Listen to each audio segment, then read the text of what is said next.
Okay, Alex Dietz, welcome back to the second episode of Take It to the House.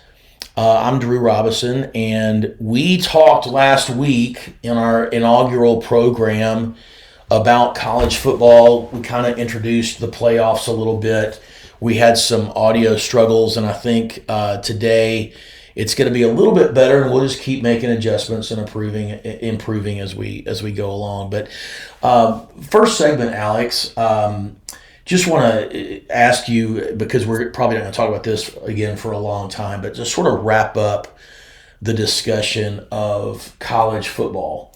The national championship game was the night of our last podcast a week ago, and we were talking during the game. It went pretty much exactly like we thought it was going to go. There was a little bit of, leaning on Penix later in the game. He started taking too much on himself. He started trying to make plays and do it all himself, and then he got banged up and was in a lot of pain late in the game. Gutsy performance. But at the end of the day, Michigan was a better team than Washington.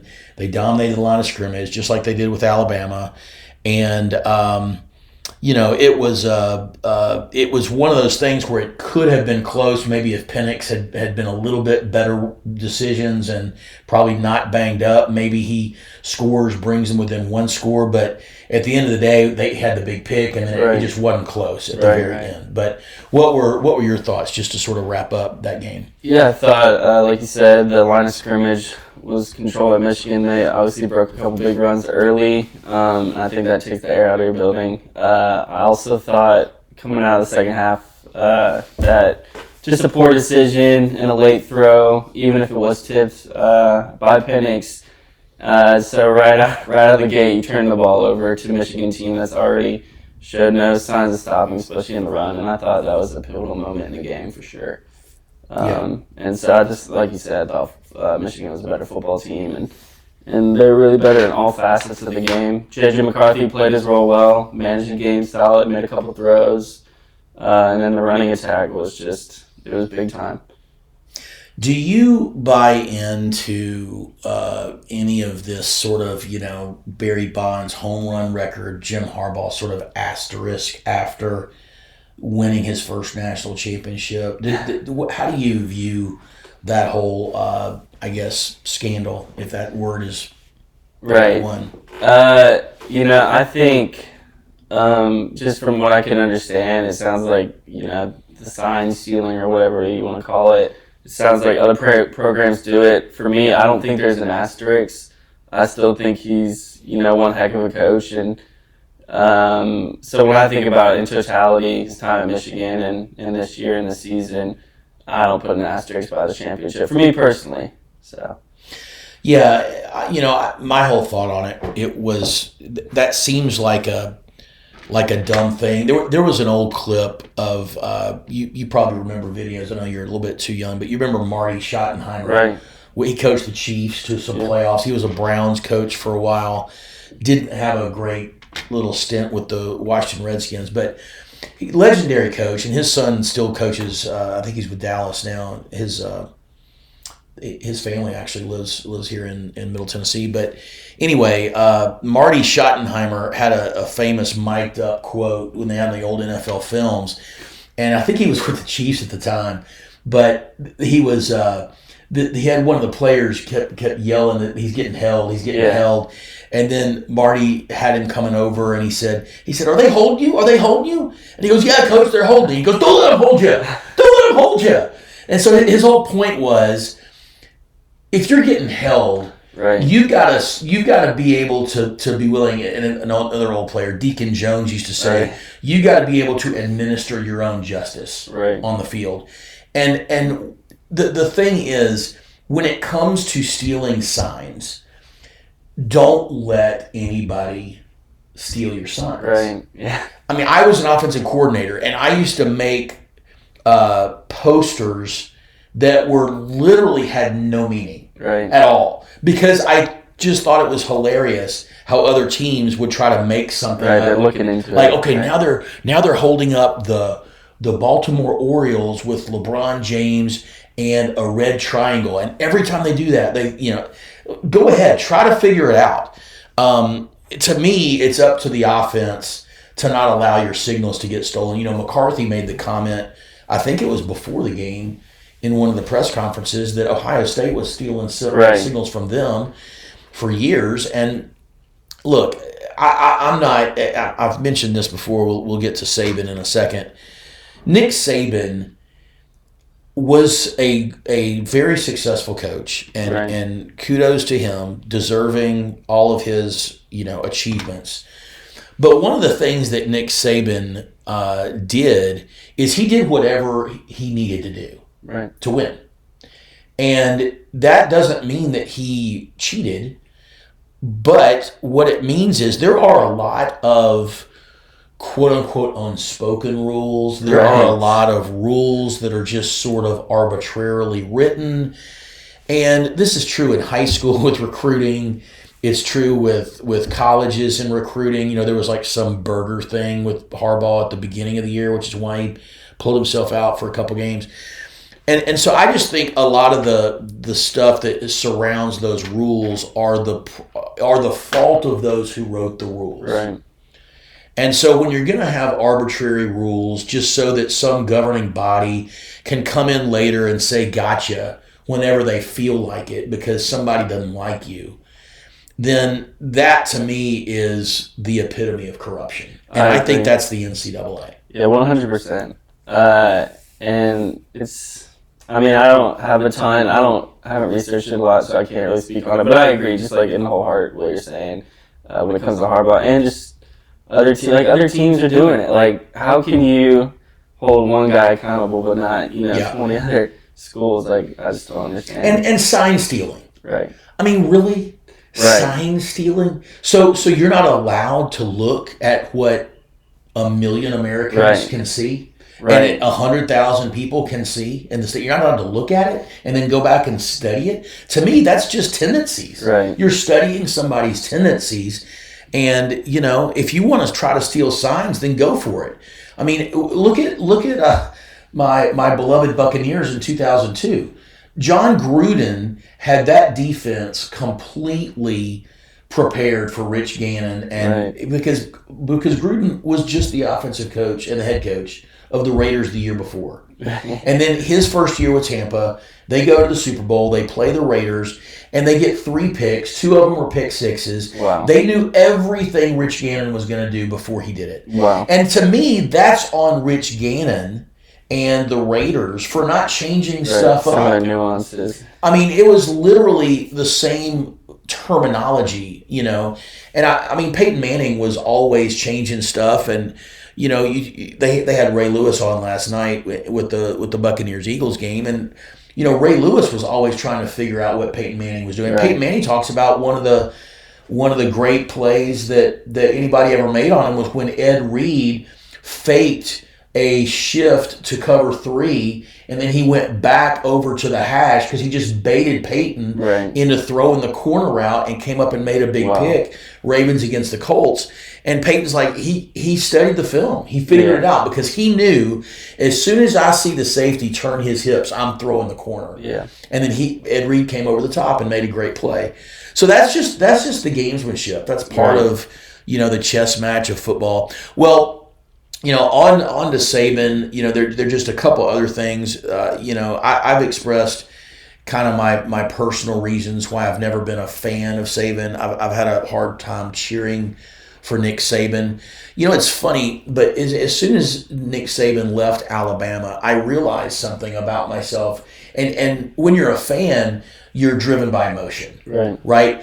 And so I realized, now that I'm thinking about Alabama being without Nick Saban, and I'm also always looking at schools through the lens of, I know kids in various stages of recruiting, and sometimes kids get to play in these programs. I knew 2 kids that played for Michigan. Wow. One's a walk-on and one was a transfer that just came in that we knew in Maryland when they were 9, 10 years old playing basketball. Josh Wallace, he had a great game. He's going to the NFL draft. So you start to learn over time that you're cheering more for people that you know. Right. You know it's a big business. You know it's kind of a fraternity, so you're kind of cheering for everybody. But you do sort of pick out sometimes the people that you don't like. I personally was not a fan of Saban, but I realized as soon as he was gone, I realized my hatred is a strong word. Right. I realized that my desire to see Alabama lose was more about my desire to see Nick Saban lose. Right. Because I think I was a huge fan of Bear Bryant when I was little. Yeah. And I was a fan of Bill Curry for years. And Bill Curry was actually a pretty good Alabama coach. He got fired after, I think, a 10-2 season. Wow. Famously. I mean, Gene Stallings, great Alabama coach that I really liked. They had a bunch of... Before Saban, they kind of stumbled across 2 or 3 coaches that didn't go too well. Ray Perkins was kind of a disaster, and they had one guy that, got hired and then he got fired before he even started. This was years ago with some indiscretion. Okay. From what I'm hearing from some Alabama people that I know, they really like this hire of DeBoer. Right. Am I saying it right? Yeah, Kalen DeBoer, that's right. I mean, did a remarkable job in Washington. But do you have any thoughts on just Alabama moving forward, USC moving forward? Some of these programs that are kind of like right there, they've got these big-time coaches, but can they get over the top? Kelly is still at UCLA. I mean, you got to think about them. The Leming is still at, am I saying that right? Dan Lenning. Lenning is still at Oregon. Right. Bo Nix looks like he's coming back. Wow. Tennessee had this Nico kid in the bowl game that looked phenomenal. Right. So I feel like Tennessee's going to be good. Georgia's still going to be good. Ole Miss is going to be good. Right. And then, Texas A&M has a new coach. Florida State, I mean, good grief. Norvell's got a lot to prove. Yes, they do. So I just feel like it's going to be interesting because now everybody's aiming to get over this stage of the top 12. Right. And once you get in the top 12, it's like the NFL. You're in the playoffs, anything can happen. Right. Yeah, I think I agree with that 100%. Once you get to the playoff, it's just one football game, right? Like, you just prepare for that one game. It's not serious. It's not like the NBA or the MLB, And so, crazy things happen. I think, first of all, I can't believe that. How is kid from Oregon again? What's his name? Bo Nix. Bo Nix. How is he even able to play another college football season? He's like 26. So, I mean, good for him, I guess. You know. But I think just taking a position. I don't know. I feel like if I was Kalen DeBoer to build that program in Washington, I would kind of want to see it to fruition and continue on that and building that. And there's always going to be following the footsteps of Nick Saban. I think. He's probably the best hire that they can get. And so, I don't think, he's going to do a great job regardless. But for me personally, I wouldn't want to be living in the footsteps of someone, especially, the year right after he's gone, filling that position. But, I'm excited for the next season just because, like you said, teams kind of merging together. This is we're going to get to see a lot of big-time matchups and really get to see what teams are made of. And going back to USC, I don't really know who they have in the pipeline as far as the quarterback play, but, losing Caleb Williams is obviously a big deal for them in their program. I think I've always thought highly of Lincoln Riley, but he's just feel like something's a little off. I'm not quite sure, but USC, I thought they had a really disappointing year this year, so I think he's got, I think the next season is a really big one for him just because, is he a great coach or did he just fall in line with some good quarterbacks? And you know what? I think I've heard this from several people, and I kind of knew it before I heard it, but Nick Saban sees the landscape of college football. Right, and Nick Saban doesn't like it. Yeah. And Nick Saban wants out. That's why Nick Saban retired. I don't think Nick Saban didn't have anything left. No. I don't think Nick Saban was, like Joe Paterno at the end. I mean, Nick Saban is in great physical health. Yeah. He's got a lot left to teach kids. I don't think he wants to go to the NFL, but I think he sees the landscape of NIL and recruiting and transfer portal, and I don't think he likes it. And you know what? To his credit, he's recognized it, and he said, I'm going to move on. It's time to move on. And coaches, a lot of the real successful ones, it's rare when you've got a Bobby Bowden or a Joe Paterno, and obviously Joe Paterno was a tragic ending to his long and wonderful career, and a great guy. But when you look at guys like Lou Holtz or Pete Carroll or Belichick or Saban, or even to an extent Urban Meyer, although Urban's had kind of stubbed his toe a little bit last couple of transitions. Sometimes as a coach, you've got to know when to move on. James Franklin knew when to move on from Vanderbilt, and I had a year playing at Vanderbilt, and I always wished that Vanderbilt would go the direction James Franklin was taking them.